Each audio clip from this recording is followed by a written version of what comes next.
All right, thanks everybody. Happy Friday to you. Thank you so much. What day is it today? Yeah. All right, just a couple of things at the top, and I know you got lots of questions. On Tuesday, I think you saw the director of the Defense Health Agency issued a directive to all military treatment facilities to pause the use of Johnson & Johnson vaccine in accordance with the FDA and CDC recommendations. We briefed you last week that DoD intended to use the Johnson & Johnson vaccine to support our overseas personnel and their families. This week, the vaccine distribution planners on our COVID task force developed a plan to reallocate doses of the Moderna vaccine to our overseas commands. Each service will now direct a total of approximately 30,000 additional doses of Moderna throughout the month of May. That's around roughly 10,000 per week beginning May 10th to overseas locations in European Command, Indo-Pacific Command, and Central Command. This will help keep the vaccination efforts right on pace to provide initial doses to over 70% of our overseas personnel and their families by the end of May. So we are adjusting fire as appropriate to make sure we continue to get that vaccine flow overseas. Then one other thing, I think actually I don't know if this has been announced, but also this week the Dwight D. Eisenhower Carrier Strike Group began dual carrier flight operations with the French Navy Charles de Gaulle Carrier Strike Group in the Arabian Sea. That started on the 13th.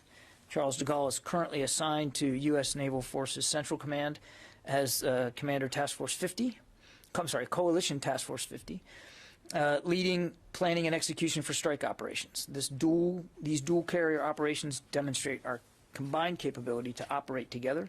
And it's not new. The Ike and Charles de Gaulle actually have a history of operating together, including air support to Operation Inherent Resolve back in 2016 from the Mediterranean Sea, and then again last year when they conducted maritime operations in the Red Sea. So we're glad to see those two carriers and their sailors working together again in support of shared national interest in the region.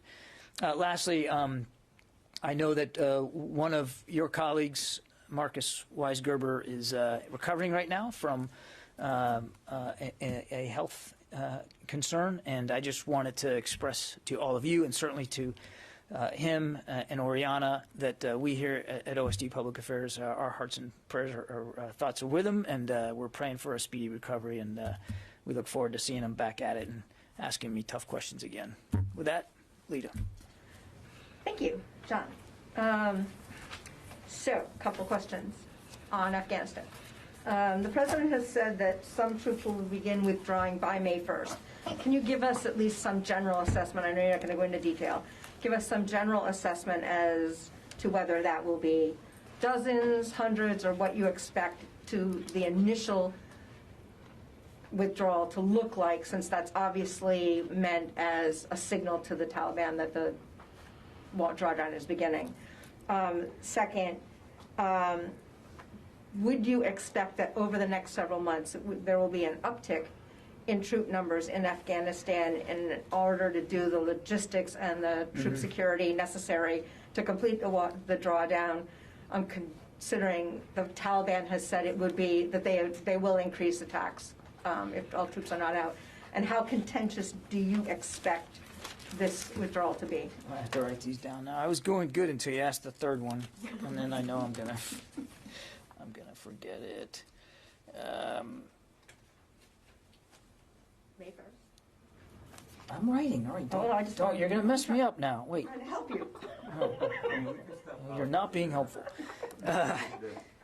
On your first question, I don't think it'll surprise you that I don't have specific information now about initial units departing Afghanistan and when that might be. There was, I think, as you know already, because under the previous administration, the agreement was to leave by May 1st. So there had already been some preliminary drawdown plans done. Those plans now have to be revised, given President Biden's direction to begin the drawdown on May 1st. And the military leadership is working on that right now. Further tasking, more specific tasking, will be coming from Secretary Austin very, very soon. So we'll have a little bit better clarity as we get closer to the end of the month. I just don't have that right now. But preliminary plans that had already been drawn up now are being revised to accommodate President Biden's direction. You asked about additions. We've done these transitions before. You've seen that, particularly in Iraq. Again, I can't speak with great specificity right now since the plans are still being worked.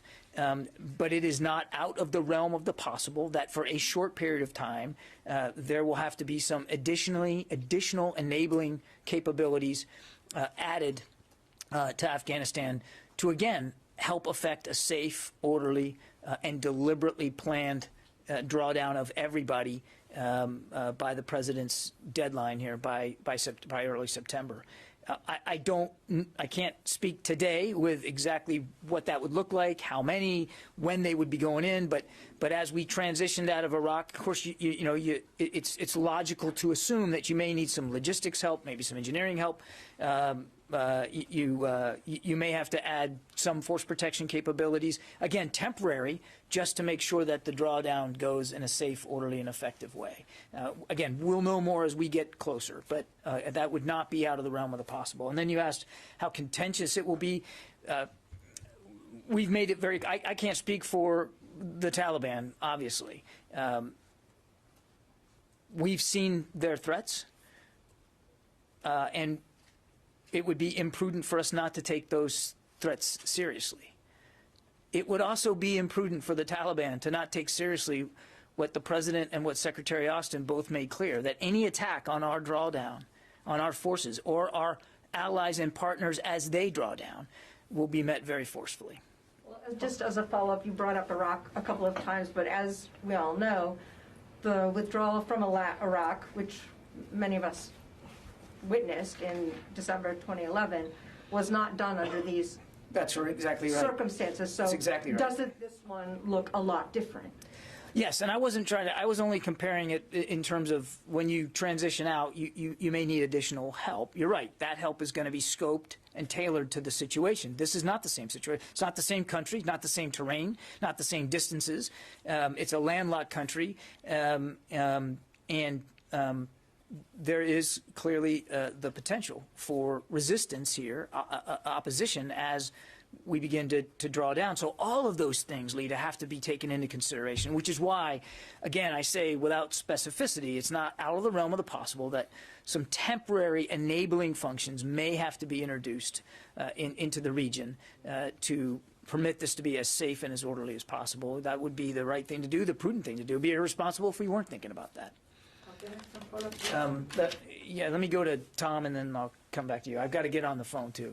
John, if you could talk about the way ahead here. The Secretary Austin and Secretary Blinken have talked about the U.S. will maintain a strong relationship with the Afghan government, the Afghan military. So with U.S. and NATO forces leaving, will the training effort come to an end, number one? And number two is, the Secretary talked about supporting the Afghan Air Force, Special Missions Wing. That's all being done by contractors. Do you expect contractors to remain when all troops leave, or do you know yet? So on the contractors, we don't know exactly. There's some preliminary plans. Clearly, the goal is to get all our personnel out, and I suspect that contractors will be part of that. Whether there'll still be a need for some contractor support, I just don't know. We don't have that level of detail right now. We're still working through that. I'm sorry, your first question was? Well, the training effort, will that come to an end?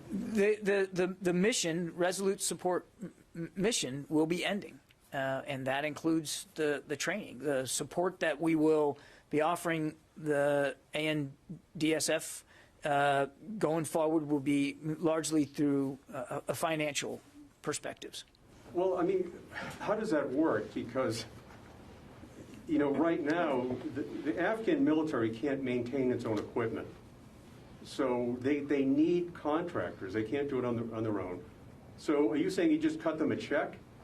And they Tom, we're still working out what the future bilateral security relationship is going to be with Afghanistan. We're going to transition to a bilateral relationship, a military relationship that's more akin to the kinds of relationships we have with other countries. It will not include a U.S. military footprint on the ground in Afghanistan, with the exception of what's going to be required to support the diplomatic mission there. And all that's still being worked out. So I can't speak with specificity today about what contract support the Afghan security forces are going to need going forward. And I would take some issue with your assumption that they can't take care of their stuff. I mean, they have been, I mean, you're talking about a force that's now grown to roughly 300,000 people. They have their own air force, and they are fighting the vast majority, in fact, pretty much all the missions right now, and sort of securing and defending their people. And they're far more competent and capable now than they have ever been before. So I take issue, and I would suspect the Afghans would take issue with the, with the allegation that they can't take care of their stuff. I mean, they do have an Air Force, and they are caring for it. Do they need some contract support, or at least right now? Yes, they do. But what that looks like in the forward, that doesn't mean that they can't still have contract support going forward. It's just going to be maybe of a different character. Okay? Yeah.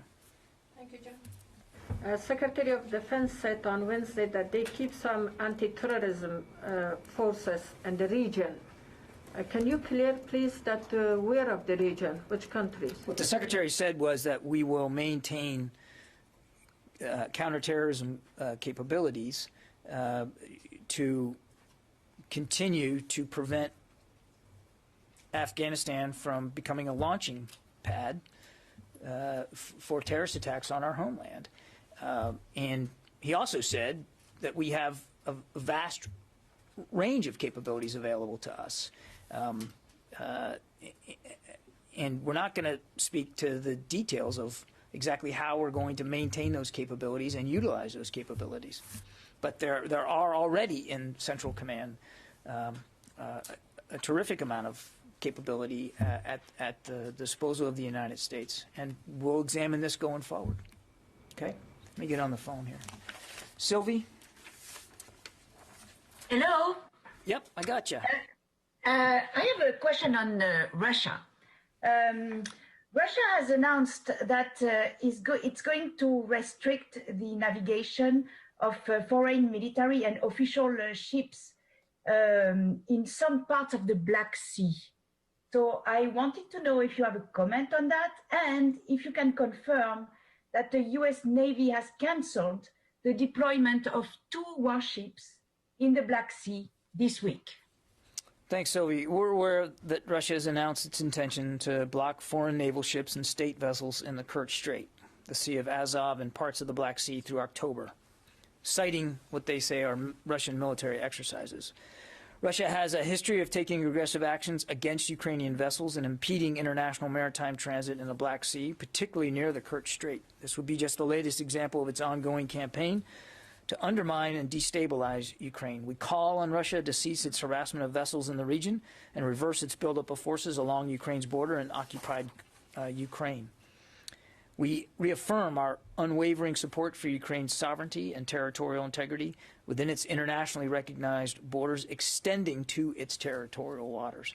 And as for your other question, Sylvie, we don't talk about specific operational movements. Certainly we don't talk about maritime operational movements in and out of specific choke points. I would tell you that we have, and you've seen this yourself, we have routinely operated naval warships in the Black Sea, and that will continue. Well, the Turks have been speaking about your plans to deploy these 2 ships in the Black Sea. So that's why they have been speaking about it publicly. That's why I wanted to have a confirmation. Sylvia, it's a fair question, and we've seen those statements, but these are our naval assets to speak to, and we simply don't talk about hypotheticals, and we don't speculate about future operations. We have in the past operated vessels, Navy vessels in the Black Sea, and I suspect that will continue going forward. And when we can talk about that, we will, but I'm not going to speculate about these reports coming out of Turkey. Yeah, go ahead. Just a follow-up to Sylvie. What's the current posture of the United States military in Black Sea? Well, I'm not aware of any U.S. Navy assets in the Black Sea right now. And on Afghanistan, how many contractors are we talking about? I don't have that figure for you today. I don't have that figure. I can take the question and we can see if we can get back to you. Not all contractors in Afghanistan are contracted through DoD funds, but the ones that we can speak to, I'll try to get you a number on that. Megan. For folks who are putting together the drawdown plan, when is the deadline to get that to SecDef so it can be reviewed and tweaked? I don't have a deadline specific for you. As I said to Lita, I think that more specific direction will be coming from the SecDef very soon. I don't want to get ahead of him and his directives to military leadership. So I don't have a date certain for you now. Obviously, everybody understands the need to move with some alacrity here. The drawdown has to start on May 1st. That's just a couple of weeks away. I also would point you to the fact that there had already been some preliminary planning, retrograde planning done already. So it's really now about refining those plans and adjusting them to the new timeline. And as we can get more, we'll give you. I also, thanks to your question, I just want to make sure that I stress to you all that to Lita's question, I mean, we have to take seriously the threats that the Taliban have made, which means that there's going to be, and I think you would expect there's going to be, a limit to how much transparency we can offer about the eaches, about the details of the drawdown on a day-by-day basis, because we want to make sure that nobody gets hurt. And that this is done, you know, the first word when you hear us talk about this is safely, and the Secretary takes that very seriously. So we're going to be very mindful and very cautious about how much information we're releasing about this particular drawdown, and I think you guys would all understand that. Let me go back. That he or Millie might brief us on any of those details? There's always that possibility, Megan. Oh, there's always that possibility. Let's see, Jeff from Task and Purpose. Thank you. The latest Special Inspector General for Afghanistan Reconstruction Report found the Afghan Air Force has less than half of the maintainers it needs. The Afghan military was completing about 20% of its maintenance work orders, and the Afghan police was completing about 12% of its maintenance work orders. Does this describe an effective fighting force that can survive without U.S. military assistance? Jeff, the Afghan National Security Forces, as we've talked about, have been greatly improved over the years. Certainly, like any military force, they've got needs and they've got capability gaps, and they have things that they know that they're going to need to improve. And as the Secretary said, we're going to continue to stand by them. Though we may not have a footprint on the ground, it doesn't mean that we're walking away from our Afghan partners. We'll continue to pay salaries, for instance. As he said, we're going to continue to support their Afghan Air Force. So we're not walking away from them or from our recognition that they still have improvements that they have to make, as many militaries around the world do. Well, is the U.S. military prepared to evacuate the U.S. Embassy in Kabul should the Taliban become a threat to the embassy? Jeff, that's a terrific hypothetical that I'm not going to get into today. We're going to, as you heard the President and the Secretary say, we're as part of our analysis going forward, make sure that that we're working in lockstep with the State Department to make sure that we can help protect and secure our diplomatic mission there. What that looks like, I don't know right now. We're still working our way through that. But I'm not going to get into hypotheticals about potential operations that may occur in the future. Our goal here is to make sure this transition is done safely and effectively and in an orderly fashion, and that we continue to stand by Afghan National Security Forces as they continue to stand by their fellow citizens. Jennifer? John, have you seen any change in the force posture of the Russian forces on the border with Ukraine since the sanctions were announced? I won't get into intelligence assessments, Jen. I think you can understand that. What I will say is we continue to watch this build up very, very closely. It is still of serious concern to us about the number of forces they have along the border with Ukraine and in occupied Crimea, which is still there. Again, I won't talk about specific intelligence assessments, but it is of serious concern. And I would just reiterate what we've been saying. and that's that we call on Russia to be more transparent about what they're doing, why they're doing it, and to not further aggravate what is already a very tense situation. It was clear to the Secretary in Brussels how uniformly our NATO allies, all other 29 of them, how uniformly they all felt about the same level of concern about what's going on and concern about the lack of transparency from Russia. And lastly, does the Pentagon now view the reports and the unverified intelligence about Russia paying bounties to the Taliban to attack U.S. soldiers to be a false report, or where do you stand on that? You saw the administration mention this yesterday, this exact issue. It is reporting that is still of concern, and again, while the intelligence assessment isn't, they're not 100% sure of all the details. It's a serious enough charge that we continue to be concerned about that, and we call again on Moscow to make it clear what involvement they might have had in this. I mean, we have a sacred obligation to protect our men and women in harm's way as best we can, and should it have been true, I mean that's a pretty serious charge. So we want more transparency out of Moscow on that as well. Was there ever any evidence that U.S. troops were targeted as a result of Russian bounties? I'm not prepared to speak to specific evidence linking attacks on our troops to potential bounties being paid, but it is a serious enough charge that we believe it needs to be explained. Yeah. Thank you, John.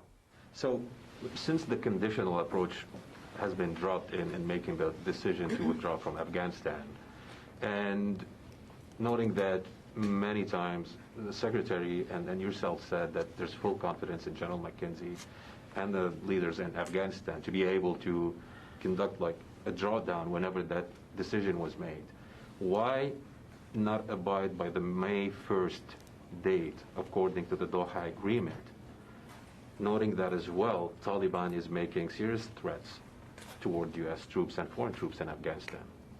The president made the decision to start the drawdown on May 1st and to have all of our troops out by September 11th, early September, and that's the plan that we're going on. As you heard in the president's speech, the Doha Agreement is perhaps not the kind of agreement he would negotiate, but we are where we are now.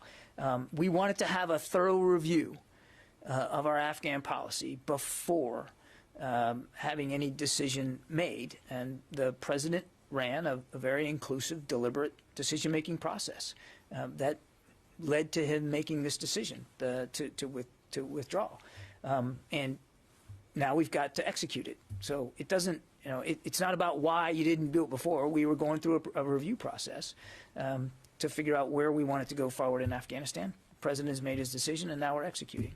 Where will the troops will be going to? Are you going to maintain? Where will the troops be going to? Are you going to maintain some contingency in the area? Do you have any decisions about follow-on deployments for the troops that are in Afghanistan? Haven't been made yet. Again, I think there'll be more specific guidance and direction coming from the Secretary soon.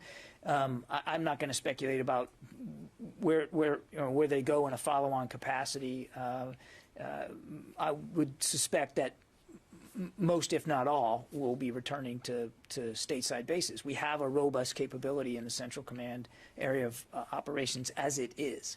But again, I won't speculate. We need to get the drawdown plan written up and approved by the Secretary and then executed. If I may ask a final question, the global threat assessment is basically foreseeing some military advances by Taliban when the U.S. ceases military support to the Afghan security forces. If that assessment turns to be basically true or materialized, what type of assistance is the U.S. willing to provide to the Afghan U.S. forces? I'm not aware of this assessment that you're citing, so I can't speak to that. the President and the Secretary have both made clear that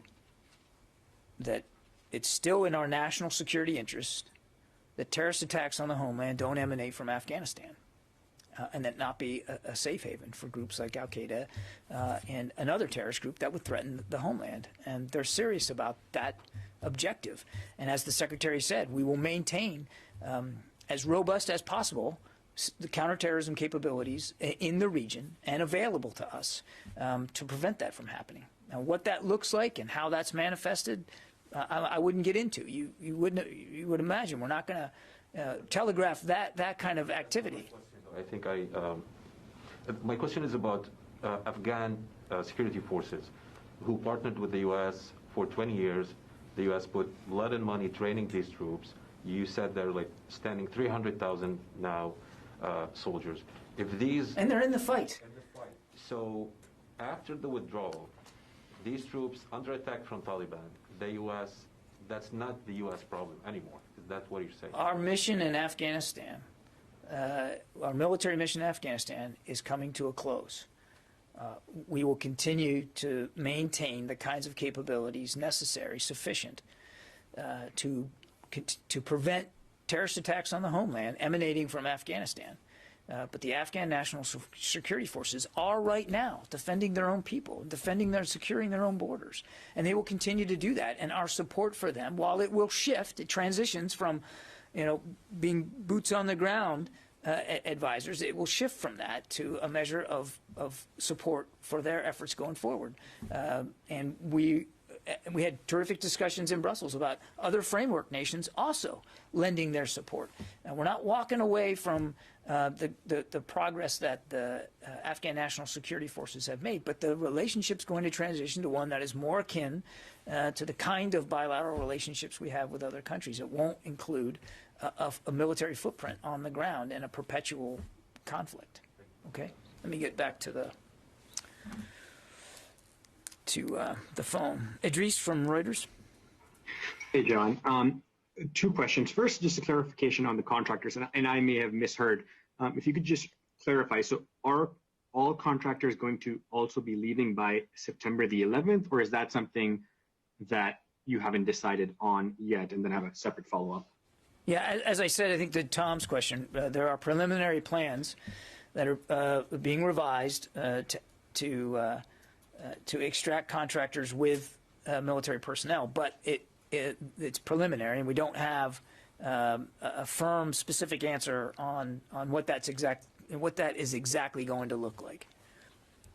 Okay, so we don't know if it's all, some. I don't have that level of detail for you, Idris. Okay, and then separately, just back on the the Russian bounties in Afghanistan. You said if the charge of Russian bounties is found to be true, it'd be very serious. General McKenzie, and I think your predecessors under Trump have said they couldn't find any corroborating evidence to support those views. So is your view that this matter is not closed, or is it that you're still looking? If you could just provide some details on that. Again, as I said, and as our colleagues at the White House said, this is a serious charge, and we believe it should be taken seriously. We call on Moscow to be more forthcoming about this charge. So I don't know what more to add to that, and I can't speak for what other leaders have said about this in the past. But it's the kind of thing that has been analyzed and assessed for quite some time. And again, we feel it should be addressed in a serious way. Okay, in the room, Laura. Thanks, John. So will we still be able to provide air support to operations in Afghanistan? And where will these forces be based in future once we leave? If you mean air support in terms of support of the Afghan National Security Forces as counterterrorism operations. Well, again, I'm not going to talk to the specific counterterrorism capabilities, and what we have a wide range of capabilities at our disposal, and the Secretary was very clear on Wednesday night that we intend to use all our capabilities, and whatever mix is best appropriate to deal with that particular threat emanating out of Afghanistan. But where and when and how that's going to manifest itself over coming months and years, I'm not prepared to speak to specifically today. And then separately, the British Chief of Defence Staff said in an interview that this withdrawal decision is not what he wanted. So have you received any negative feedback from other NATO allies about this decision? I think the allies should be given the opportunity to speak for themselves and their governments and their populations. They are sovereign nations, and we respect that of them. I can tell you that in Brussels, the Secretary noted the positive reaction that he and Secretary Blinken got from our allies with respect to this decision. So how does that explain the negative reaction that you got from the British Chief of Defence? I would ask you that's a question better put to our British allies. I'm thinking writ large, the Secretary was grateful for the generally positive reaction that he got in Brussels. But each ally should speak for their own equities, and we respect that. We wouldn't run it any other way. It's not our place to speak for them. I would just tell you that, again, it was a generally positive reaction to this decision in Brussels. Yeah. Secretary Austin said that the U.S. Was providing support material to Ukraine and would like to continue to do that based on their needs. Is there any plan to maybe provide support, any additional support, or is there any request from the Ukrainian side, given the situation on the borders? Well, I think, as you know, I don't have anything specific to announce or speak to today with additional assistance. We've been providing a mix of non-lethal and lethal. In fact, I just recently, $125 million worth was approved. And I suspect, well, I don't suspect, I know that support will continue to help Ukraine defend itself. Okay? Peter.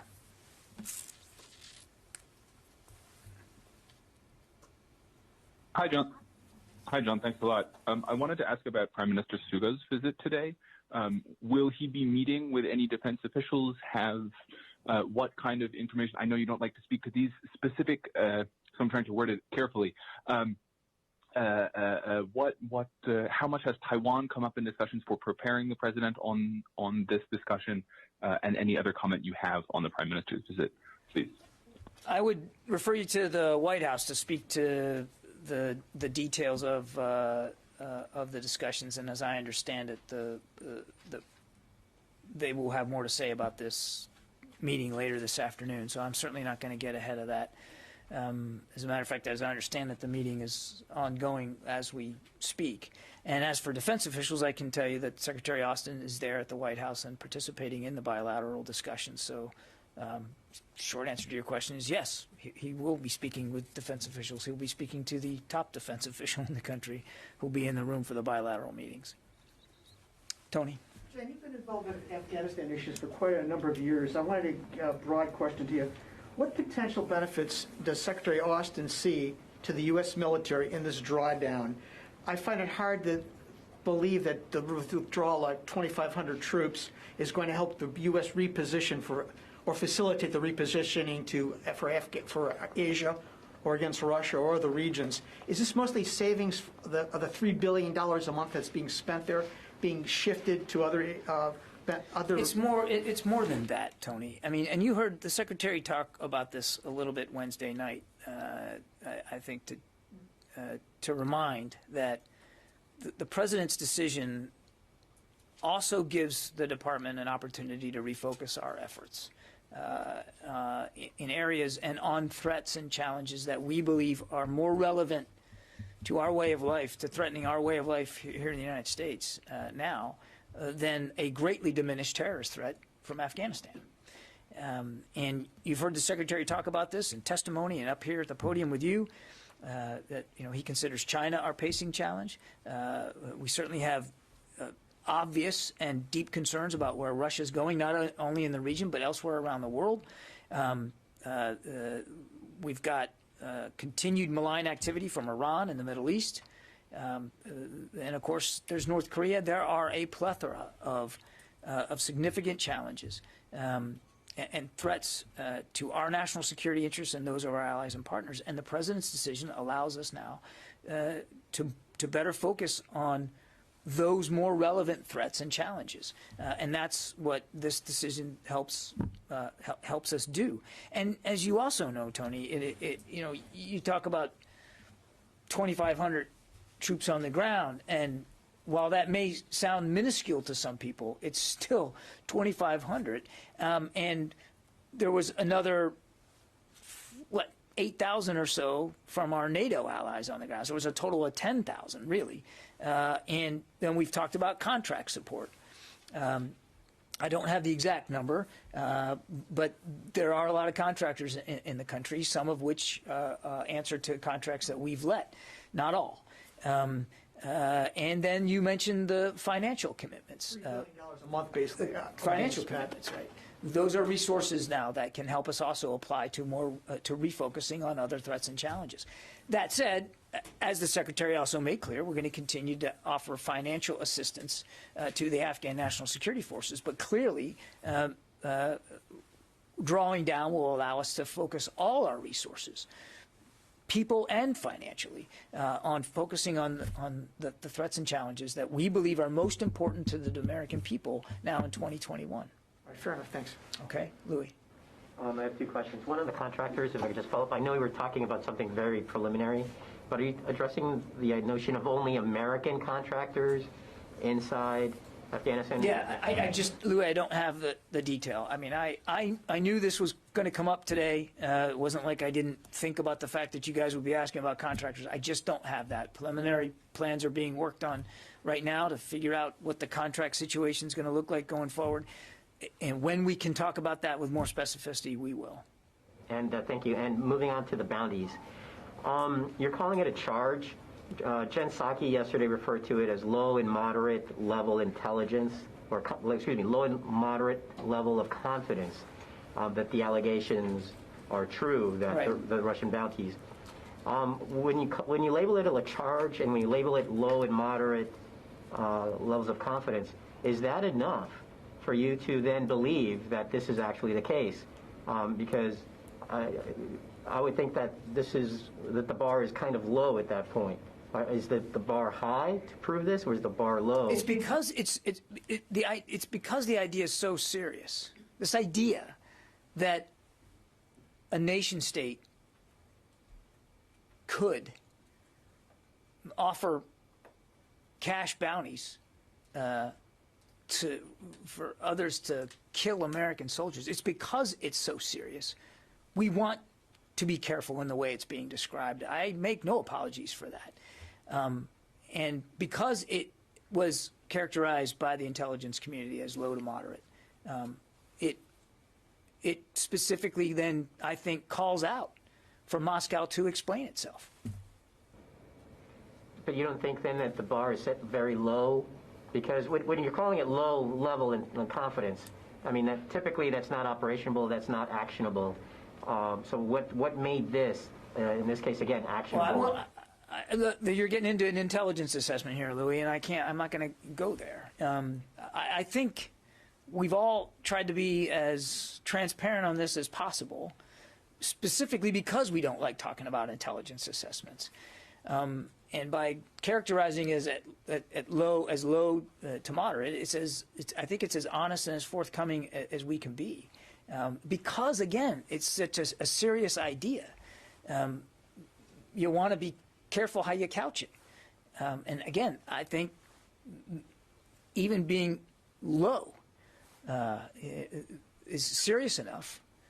Even if your assessment is that it's low, it's serious enough that it demands accountability from Russia as to the veracity of it. But, just to follow up, let's talk about the facts of the bounty case. It's not that there's a broad body of intelligence suggesting bounties. It came from a detainee interview that now the intelligence community says has low to moderate confidence was even true. If you don't have evidence that bounties were paid, why is the U.S. government still accusing Moscow of paying for bounties? Jen, I've not accused anyone here, and I don't think we've accused anyone. We've said that it's a serious potential charge here. One detainee saying I'm not going to speak to the intelligence or where it's coming from, Jen. It's come out already. It's not. I'm not going to speak to intelligence here from this podium. I just won't do it. Is there enough to suggest that you still have concerns that Russia paid bounties? As I think we've made clear, we are concerned enough about this that we want Moscow to be transparent about it. Go ahead. What's your question? It just seems like you're still trying to give this credence after it's been basically, wiped, shown to be pretty thin stuff. Just the way you're describing it, Moscow has said they didn't do it. I don't take their word either, but it does sound like you're still trying to say that there's something there. I'm saying we'd like to know more about what is there. Okay, what if nothing's there? How do you do that? One detainee says something, and there's nothing else. I don't know. I don't understand what you're. It just seems like you're trying to. It does sound like you're trying to still say there's a foundation to this, rather than being. There's enough uncertainty about it that we believe that we need to know more, and I'm a little bit perplexed as to why the very idea of this, why you wouldn't want us to want to take it seriously and to know more about it. This idea that the idea, even just the idea of it, that a nation state would potentially do something like this, why wouldn't we want more answers on that? You should be calling us on the carpet if we weren't asking more questions about it. This was brought up as a campaign issue during the election. The right wing doesn't like it. The right wing doesn't like it. The right wing media is throwing shots at this because the New York Times broke it. So that's all. Well, I can't speak to that, Tony. I just don't understand why you wouldn't want us. No, it's not that nobody.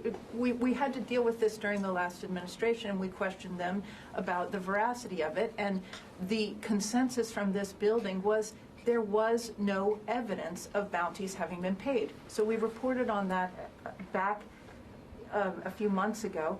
And so we're just trying to understand, do you have new evidence suggesting that bounties were paid? Is this true or not? And I think that's a fair question as well. It is. Again, we're not going to get into specific intelligence assessments, and I won't go beyond what the White House said the other day, that this is, it's concerning enough that we want more answers about it. I think that's fair for us to say. And I think you would expect us all to want to know more. It's fair for us to question, and this is not a right-wing issue, Tony. I'm not going to get into the politics of it. We're talking about the safety and well-being of our troops in harm's way, and we won't make any apologies for wanting to be concerned about that. And I guess you might think it's not worth us asking more questions about it. I guess we would just take issue with that. Christina. Thank you for taking my question. So I'm wondering about these reports about North Korea, indications of new reprocessing campaign designed to expand North Korea's inventory of fissile material for nuclear weapons. This is from a think tank that's reputable. So is there anything there? Do you have any comments or anything to shed? I haven't seen that. You don't want to talk about intelligence. But. Yep, you're ahead of me. I haven't seen that assessment or that report. We're all committed to the denuclearization of North Korea, and we're going to continue to work towards that end. I won't speak to specific reports by independent agencies. That's really a question better put to them, and I'm obviously not going to talk about intelligence here. Pierre. You mentioned in your opening statement the Eisenhower and de Gaulle in the Arabian Sea, their involvement against terrorism, against Daesh, and other things. Can you add also that this is also directed as a message to Iran not to interfere in the freedom of navigation, and you mentioned at least once or twice the Iranian malign activities? We exercise with foreign navies all the time, and that's common of navies around the world, and we want to take every opportunity we can to improve our own readiness at sea. So dual carrier operations, whether they're between two U.S. carriers or a U.S. carrier and one of our allies, is again not something that's uncommon, and it's not a raid or specifically to send a message to any one country, as much as it is to send a message to our navies and our sailors that we take their training and their readiness seriously, and to our allies and partners in the region that we take our commitments, our security commitments in the region seriously. Sam? My question's been addressed. I yield back. Okay. Yield back. I don't hear that much in here. Orrin. The president had said it was very stately. Senator was wrong. Very stately. The president had said it was not a hard decision for him to withdraw. Was it a hard decision or a hard recommendation for the secretary? And has the secretary's position been throughout this process that the reason the mission we went into Afghanistan is complete, or has his position evolved throughout the discussions in the interagency on it when it comes to Afghanistan? Mission complete. Well, let me back up. As the Secretary said on Wednesday, he fully supports this decision. And he was deeply involved in the process, a process that he described for you on Wednesday night as deliberate and inclusive. And he's confident that that not only was his voice heard, but that of the military leaders. He's also, as I said, fully in support of this decision, very comfortable with moving ahead now and executing on the Commander-in-Chief's direction. Okay? I got one more. Go ahead. My question is on Taiwan. So China is ramping up the pressure on Taiwan militarily. And what does the U.S. expect or want from Japan to enhance the security of Taiwan or push back China on the situation in Taiwan Strait? Well, I'll let the leaders who are meeting now at the White House speak to that later this afternoon. Our alliance with Japan is ironclad. Secretary was just there last month. Terrific discussions in Tokyo, and nothing's changed about our adherence to the One China policy and to our commitment through bipartisan administrations going back now many years to helping Taiwan defend itself. And I'll let the Japanese government speak for this themselves, and I think you'll be hearing from them very soon. So I think it's better for me to defer to them. Okay? Can I Thanks. ask one more question, please? It's about the families and the soldiers who sacrificed in Afghanistan, whether who died or who got injured. The president said, and the secretary echoed his message in Brussels, that the U.S. has long since accomplished its objectives in Afghanistan. What do you say to the families and the loved ones of the soldiers who lost their lives and sacrificed in Afghanistan in that period between accomplishing those objectives and getting to the point where there's been a political decision to finally pull out and put an end to the war in Afghanistan? I can't do it any better than the Secretary did. I'd point you back to his comments Wednesday. But what we say is thank you.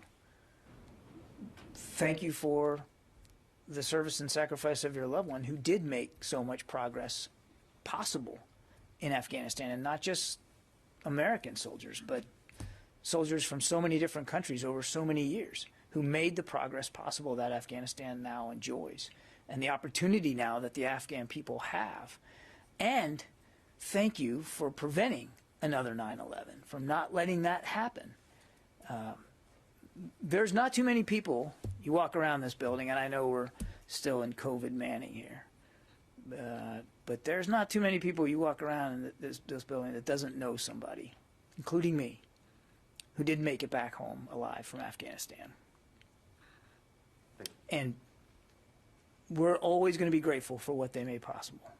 Okay? Thanks.